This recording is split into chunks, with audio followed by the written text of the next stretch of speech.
अगर मोदी जी 140 करोड़ जनता को अपना परिवार मानते हैं तो उसमें मणिपुर भी तो है ना, उसमें मणिपुर भी है, उसमें उत्तर प्रदेश भी है, उसमें गोल्ड मेडलिस्ट हमारी बेटियां भी हैं। वो क्यों नहीं तब याद आ रही है? अगर 140 करोड़ की जनता उनका परिवार है तो जो मेरी बहनें, जो मेरे प्रदेश में उत्तराखंड में जो अंकिता भंडारी का मर्डर हुआ, उसके साथ यौन शोषण की कोशिश हुई और वो उनके एक परिवार के सदस्य ने, बीजेपी के पूर्व राज्य मंत्री की बेटी ने करा, तो उस पर सीबीआई जांच आज पर सरकार क्यों नहीं कर पा रही? उस बेटी के साथ न्याय क्यों नहीं कर पा रही? देखिए मोदी जी की कोई नहीं है, इसलिए कि मोदी जी की तो फैमिली ही नहीं है ना। मोदी जी की पत्नी नहीं है, उन्होंने पत्नी को छोड़ रखा हुआ है, उनके बच्चे नहीं है, तो किसकी बात करेंगे? ब्रिजभूषण शरण वही व्यक्ति है जिसने हमारे देश की बेटियों पे, जिन्होंने हमारा सर गर्व से ऊंचा करा था, उनके ऊपर यौन शोषण करा है। उन लोगों की अरेस्टिंग क्यों नहीं हुई? और ये क्योंकि भाजपा अपराधियों की पार्टी है और भाजपा के जो अपराधी लोग हैं वो मोदी का परिवार जरूर हो सकते हैं, उसके अलावा। लेकिन वो भाव क्यों नहीं हुए गोल्ड मेडलिस्ट बेटियों के पास? वो भाव क्यों नहीं हुए मणिपुर के लिए? वो भाव क्यों नहीं हुए उत्तर प्रदेश के लिए, जब बेटी को रात में अंधेरे में जला दिया जाता है? वो भाव क्यों नहीं हुए अंकिता भंडारी के लिए?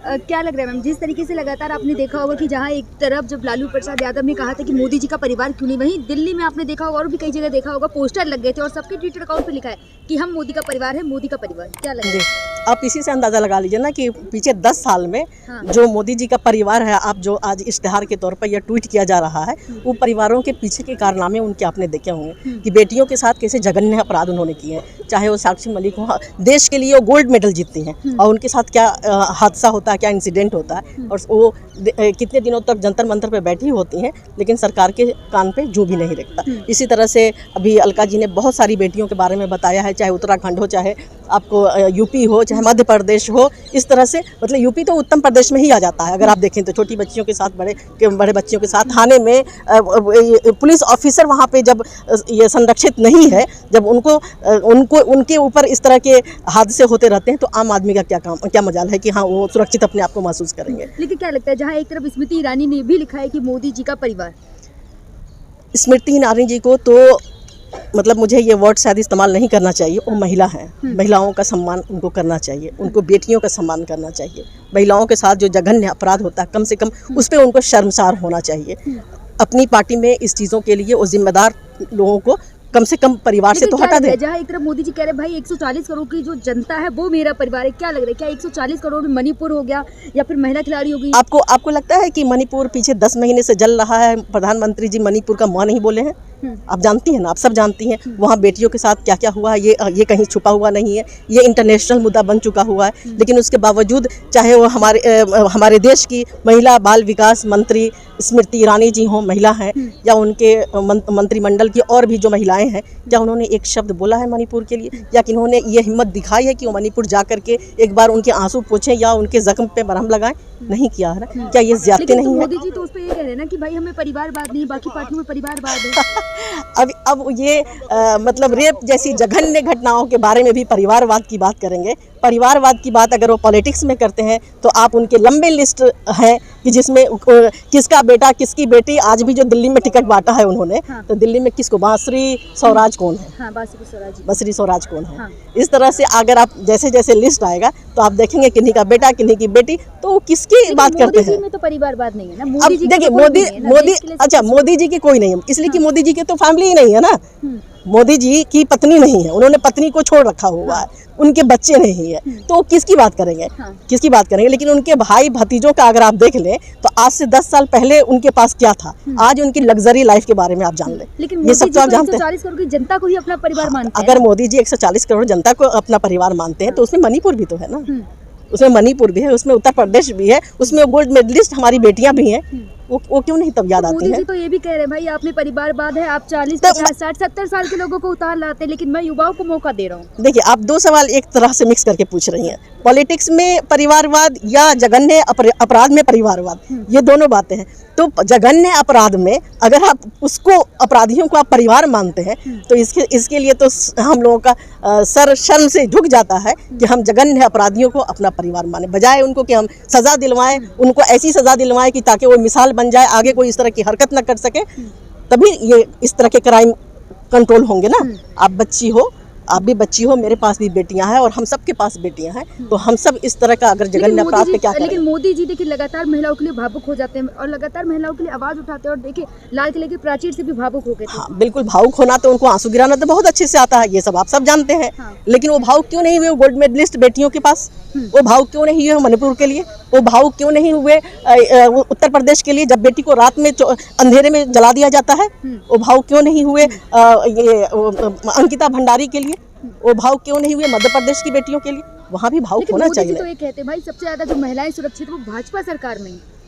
ये सब तो आपके पास ये सारा डाटा है, ये सारा डाटा है कि हाँ कहाँ कहाँ कितने क्राइम है। खुद नेशनल क्राइम लिस्ट की जो है ना, उस डाटा में देख लीजिए कि महिलाओं के साथ जो, हम सिर्फ महिलाओं की बात कर रहे हैं, तो महिलाओं के साथ जो जघन्य अपराध हो रहा है उसमें कितने % लोगों को सजा मिली है? अब बता लीजिए, अगर 1-2 को भी सजा मिल जाती तब ना तीसरा चौथा डरता।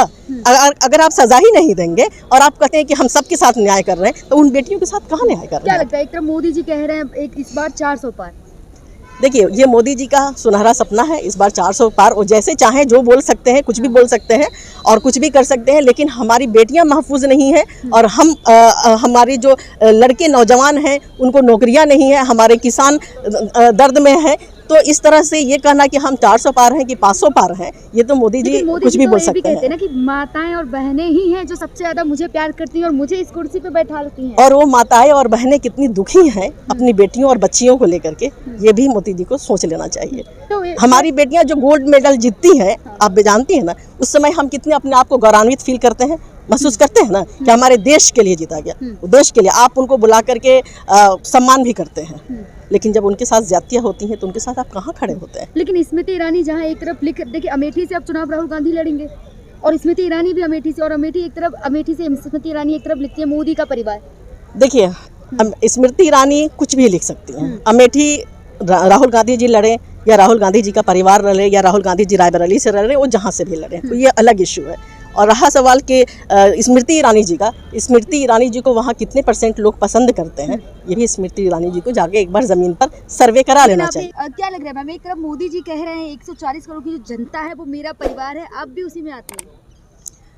देखिए, क्या मोदी जी बोलते कुछ हैं और करते कुछ हैं। तो अगर 140 करोड़ की जनता उनका परिवार है, तो जो मेरी बहनें, जो मेरे प्रदेश में उत्तराखंड में जो अंकिता भंडारी का मर्डर हुआ, उसके साथ यौन शोषण की कोशिश हुई और वो उनके एक परिवार के सदस्य ने, बीजेपी के पूर्व राज्य मंत्री के बेटे ने करा, तो उस पर CBI जांच आज पर सरकार क्यों नहीं कर पा रही? उस बेटी के साथ न्याय क्यों नहीं कर पा रही है?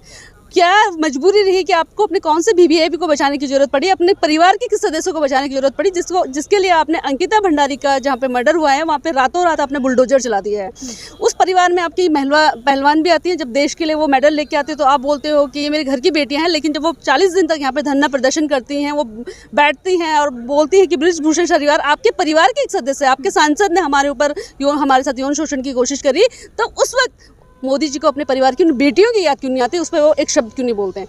पूरे देश में मणिपुर को कौन भूला है? जिस हमारे देश में महिलाओं को नग्न करके घुमाया गया मणिपुर में, क्या ये जो प्रधानमंत्री देश का, इसको उस वक्त अपनी परिवार की बहनों की याद नहीं आ रही? जब पूरे देश में महिलाओं को नग्न करके घुमाया गया, इससे शर्मनाक घटना पूरे देश में कुछ नहीं हुई, लेकिन मोदी जी को उस वक्त उन बहनों के लिए एक शब्द बोलने की हिम्मत नहीं हुई। क्या वो उस परिवार की बेटियां नहीं थी? लेकिन एक तरफ तो मोदी जी ये भी कह रहे हैं कि 140 करोड़ की जनता मेरा परिवार है। वही देखिए भाजपा के लगातार नेता हैं जो अपने ट्विटर अकाउंट पर लिख रहे हैं कि मोदी का परिवार, स्मृति ईरानी हो, बृजभूषण शरण सिंह जी हो और भी अजय मिश्रा टेनी हो। अजय मिश्रा टैनी वही उनका परिवार का सदस्य जिसके बेटे ने किसानों के ऊपर गाड़ी चलाई थी। बृजभूषण शरण वही व्यक्ति है जिसने हमारे देश की बेटियों पे, जिन्होंने हमारा सर गर्व से ऊंचा करा था, उनके ऊपर यौन शोषण करा है। उन लोगों की अरेस्टिंग क्यों नहीं हुई? और ये क्योंकि भाजपा अपराधियों की पार्टी है और भाजपा के जो अपराधी लोग हैं वो मोदी का परिवार जरूर हो सकते हैं, उसके अलावा तो मोदी का परिवार कोई और नहीं है। आपके लिए अपराधी की पार्टी, लेकिन कहते तो हैं कि भाजपा में संस्कारी हैं। कैसे संस्कारी? आप बताइए, मुझे बताइए। मेरा प्रदेश उत्तराखंड है और देवभूमि हम लोग इसको कहते हैं। पिछले 11 महीने में उत्तराखंड में 2768 केसेस में जो महिलाओं के अगेंस्ट जो रजिस्टर्ड हुए हैं, जिसमें 1552 केसेस सिर्फ रेप केसेस हैं और उसमें 300 कुछ केसेस सिर्फ देहरादून राजधानी में हैं। तो लगातार महिलाओं के लिए भावुक हो जाते हैं, लाल किला के प्राचीर से भी भावुक हो गए। मैं जानना चाहती हूँ कि वो महिला पहलवान बेटियों के लिए कब भावुक हुए? वो मणिपुर की बहनों को जिस तरीके से निर्वस्त्र करके घुमाया गया, उस वक्त कब भावुक हुए? उनको एक्टिंग करनी बहुत अच्छी आती है, लेकिन जिस वक्त देश की बेटियों को उनकी जरूरत थी वो कहाँ खड़े थे? अंकिता भंडारी को आज तक न्याय क्यों नहीं मिल पा रहा है? उनकी सरकार है। कहते तो भाजपा की सरकार जहाँ जहाँ महिलाएं सबसे ज्यादा सुरक्षित वही है, लॉ एंड ऑर्डर भी है। मैं बोल तो रही हूँ, मैं तो ज़्यादा दूर की बातें नहीं कर रही हूँ, मैं आपको बोल रही हूँ मेरे प्रदेश में उत्तराखंड में 2751 केसेस महिलाओं के अगेंस्ट रजिस्टर्ड हुए, जिसमें 1552 केसेस सिर्फ रेप केसेस हैं, और उसमें मेरे जिले में जो पौड़ी जिला है उसमें 100 केसेस रेप केसेस हो गए। आप सोच सकते हैं कि कितने ज़्यादा अपराध बढ़ रहे हैं। इससे पहले हम लोगों ने देवभूमि में इस तरह की कोई घटनाएं सुनी ही नहीं थी। देखिए, जहाँ एक तरफ मोदी जी कहते हैं 140 करोड़ की जनता मेरा परिवार है, उस परिवार में राहुल गांधी भी शामिल हो गए हैं। देखिए राहुल गांधी भी देखिए ये पूरा देश हमारा है, ठीक है, इस पूरे देश के लोग हमारे हैं, लेकिन जहाँ सही और गलत होगा, जहाँ सही और गलत बोलने की बारी आएगी, और जो सरकार सत्ता में बैठी उनकी जिम्मेदारी होती है कि अपने देश, अपने परिवार के लोग, अपने प्रदेश के लोगों की रक्षा करें, जो कि ये मोदी सरकार नहीं कर पा रही है। अगर ये कुछ भी करती है, मैं ये बोलना चाहती हूँ कि मोदी जी पिछले 9 साल 10 महीने में एक भी प्रेस का सवाल क्यों नहीं लिए, क्यों अपनी बहनों से नहीं मिले? कि हम तो वो पिथौरा कढ़ाए थे, हमने तो बोला था कि उत्तराखंड की बेटियां आपसे अपने मन की बात करना चाह रही, तब उनको हम परिवार में क्यों नजर नहीं आए?